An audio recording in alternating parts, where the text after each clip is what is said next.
this thing in my hand, it's everything your phone isn't. What's up guys, it's me Shimon from Right Now and you're watching the review of HTC One.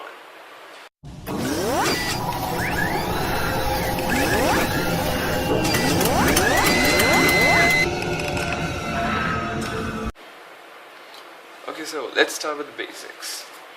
If you see the exterior of this phone, it's really nice. It has got sufficient weight to make it feel like it is something awesome.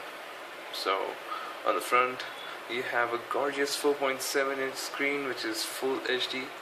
Yes, that is 1080 into 1920 pixels with a pixel density of 469 ppi, that is pixels per inch. Moreover, you have a Corning Gorilla Glass 2 on the front. On the front you have these sensors and this 2.1 megapixel camera is able to record at full HD resolution at 30 fps. And here you see the button layout has been changed. It has replaced, firstly earlier it was back, home and multitasking button, and it has been revamped in the HTC One. Now it's back. This is just a logo. It's nothing. That's not a button. And here's the home button. I'll get back to the point later that what's the use of having two buttons only. And as you see here, these are awesome speakers. These are some awesome pair of speakers. You see over here and over here, these are boom sound speakers. These give you an awesome stereophonic experience. They are really loud. Plus, bundled with the Beats audio, these can give you an awesome immersive experience. On the back, you have this 4 ultra pixel camera with LED flash. You have this plastic band running around. This is the only part of the phone which is plastic. The rest, the whole phone is made up of aluminum and glass, of course. So here you can see a dot. That is particularly the secondary mic. Yeah, and here's the HTC Chrome HTC logo, Beats audio. Yeah, and on the side you can see there's the volume rocker. At first when you use the phone you can feel it's too shallow. You can find some difficulty in pressing the keys, but as you use the phone you just get used to it. Yeah, that's how it works. On the left you have the SIM tray. You have to insert a micro SIM inside there. So yeah, you have to get your SIM cut if you have a regular SIM. At the bottom you have got the primary mic and the USB port. On the top you have the 3.5mm audio jack and the power button, which also serves the purpose of the IR blaster. You can control your TV, any device which has an infrared receiver. I'll get to that point later. So let's unlock this beauty. As you unlock the screen, you are greeted by a glorious screen, Super LCD 3, which has got awesome viewing angles. You can see you do not lose contrast or whatsoever when you tilt the screen. You get no pinkish tints as you get in AMOLED displays. Some might argue that AMOLED displays have that deeper black and whatsoever deeper contrast, but hey, no one's talking about that over here, for now at least. So this is a basic home screen, but when the phone came out of the box, the basic home screen was this, the Bling Feed. Bling Feed is the app by which you can have all of your news content at your palm. You can have all the news content on the go, and it just refreshes in a blink. You get all the news, whatever you want, in a stream. Yes, it's really awesome. You can just read all the news you want in a blink. Moving on, this is the Sense 5 UI. This is the 5th edition of the HTC Sense, and it has really improved. Really improved from its predecessor. So go here and You see? Let's see if you can focus or not. See, it's HTC 5.0 cents, and it's currently running on Android 4.1.2, as you can see. And I just received a firmware upgrade yesterday or day before yesterday. Yeah, day before yesterday, which updated it to 1.29.707.17. It was written in the OTA.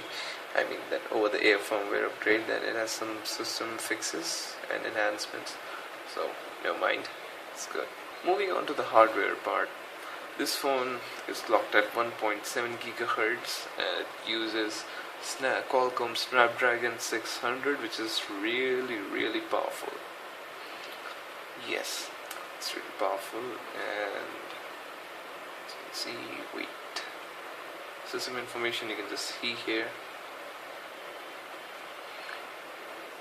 See there, it's a processor. It's a quad-core processor, and its maximum frequency is 1.7 gigahertz, as you can see. Right. So, plus it has got 2 gigs of RAM.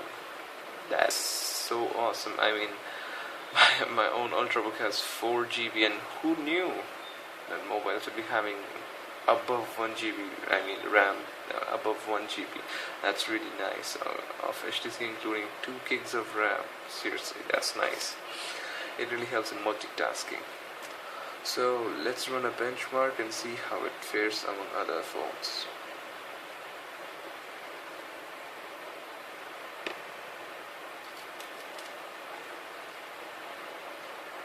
So the results are out, and it seems HTC One has performed really well. I don't know if you can see the scores, but the topmost bar is HTC One. Yeah, why would it score that much? it houses Snapdragon 600 processor, which is totally awesome. So as you can see, I scored a really interesting score. Let's get down to N2 benchmark.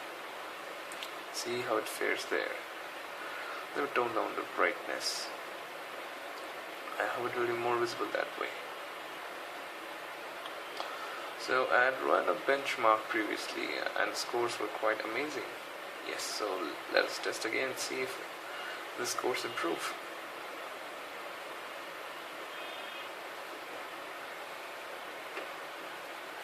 So the results are out, and it seems this time the benchmarks are lower than what it was before.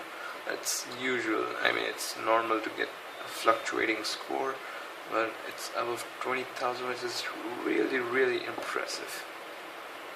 Seriously, it's awesome. So moving forward to the software section, as I mentioned before, it runs on HTC Sense UI 5. And it has some nifty features this time. I mean, if you see from the lock screen itself, you don't have the ring thing now. You just have a lock here. We can just slide up and it'll unlock the screen, or you can just swipe anywhere on the screen. Swipe upwards and that will just unlock the screen. And about these 4 shortcut icons, you can just swipe them up to launch them. It's the internet.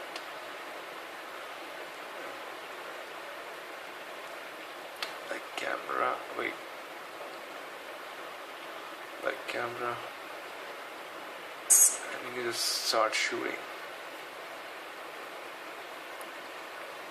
Okay, so in this version they have made some subtle changes, like here's your app drawer. You get that feather widget on the top in the app drawer, and you don't have sideways switching now. You go vertically down and up, which I find is not tedious, but quite a nice change, welcoming change, I would say.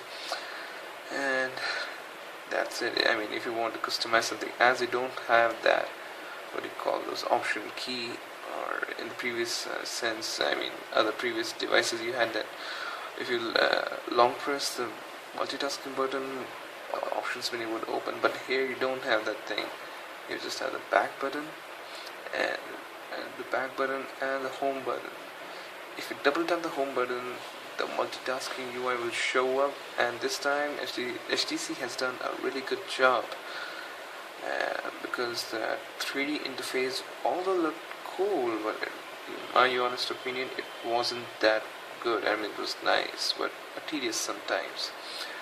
So, if you hold it, it will launch Google Now.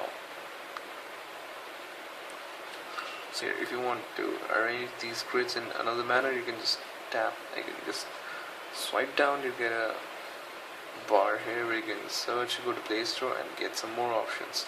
You can hide apps, manage apps, or you can just customize the grid size.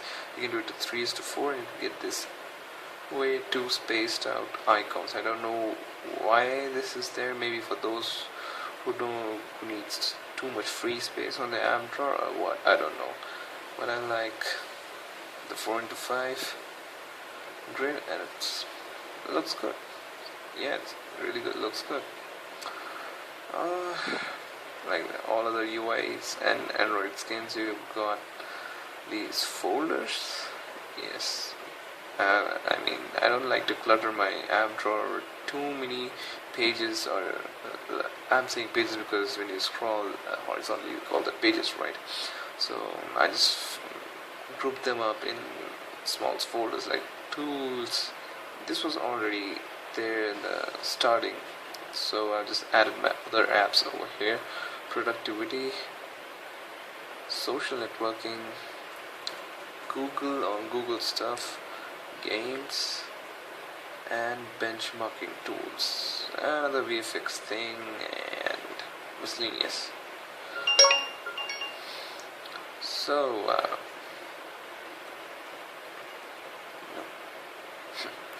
so that's it about the UI. It's a welcoming change, but yes, I just forgot to mention this. Like in other UIs, when you just zoom out, you get a helicopter view or whatever it's called. You get all the screens at once. It has been removed now, and you just have this thing, and you just get 5 home screens now, out of which one is blink feed, which you cannot remove. You cannot remove that. Plus, you cannot rearrange these home screens no matter what. I don't know why. You can't. I mean, if you want to move anything, you'll have to replace, you'll have to move each and every widget by yourself. And from here you can just add any widget you like. Yes, it's really awesome. It's really easy and intuitive. And you can just set any home screen as your home. You can set any of these panels as your home screen. We're just dragging it up and set as home screen. And if you remove it, you can just leave it here. But I don't want to remove it right now. Plus, like in other phones and other UIs and skins, if you want to change the wallpaper, you just tap here, right? But no, you get to the same screen where you get when you zoom it out. So if you want to change the wallpaper, you have to go all through here to settings and go to personalize, then choose the wallpaper you want. Yes, it's a bit tedious, but I think HTC has tried to sort these things out. To make them more in line, something, but it's a bit tedious. Moreover, when you want a shortcut icon on your home screen, you would think that, okay, I'll just press it down, it'll come to the screen. No, you have to press it, then drag it up to here with a certain shortcut, then you have to drag it back down to your desired place. Why? Why do I need to do these 2 steps? Could have been done in one, right? No. Plus, one more thing that, of course, they would have thought of this thing as this doesn't have any option button, so you just hold an app, then move it around. If you want, you can just sort out your apps, right? So I guess their motto of doing this was to, allow the users to manage their apps. And when they thought that okay, it's done, now how to get to the home screen to make a shortcut? Drag it up. Maybe not. Maybe I may be correct or maybe wrong. I don't know.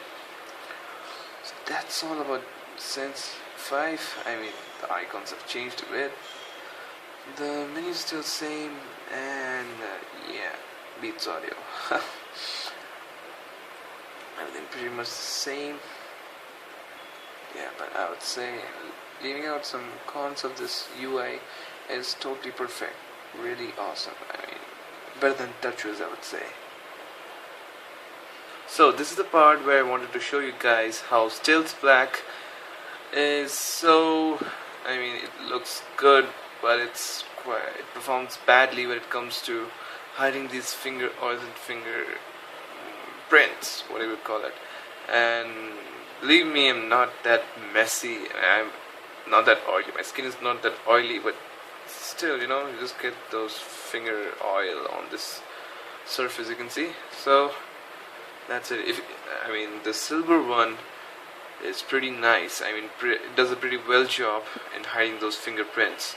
And even if you look at, even if that silver one is in this condition, it will look as good as brand new. I mean, it just look out of the box. So if you just clean it with a cloth, it'll just be fine. Just moist it and just clean it off like this, and it'll be good as new, seriously. So just a little rubbing and scrubbing there, and it'll get cleaned. And you see, voila, it's clean now. Let that water effect dry. Yeah, and see, it's good as new. Totally. Nothing on the screen. Okay, I just touched the screen, that's why. I don't have any screen protector on it right now. It's just simply Gorilla Glass 2 at its best. Yeah. See? All clean. That's it for now. I'll cover up other sections like gaming and camera stuff, its gallery stuff, all those HTC Zoes and its powerful performance in the next part. Hope you enjoyed this video, and wow, isn't that a beauty? So until next time, bye bye, and yeah, don't forget to subscribe. Foremost thing, don't forget to subscribe. And if you feel that you disagree with some of my points, or if you want to say anything, if you want to give suggestions or something, please drop a comment. It really helps us to improve upon our videos and content that we give to our audience. And that's it. Meet you in the next review. Bye bye.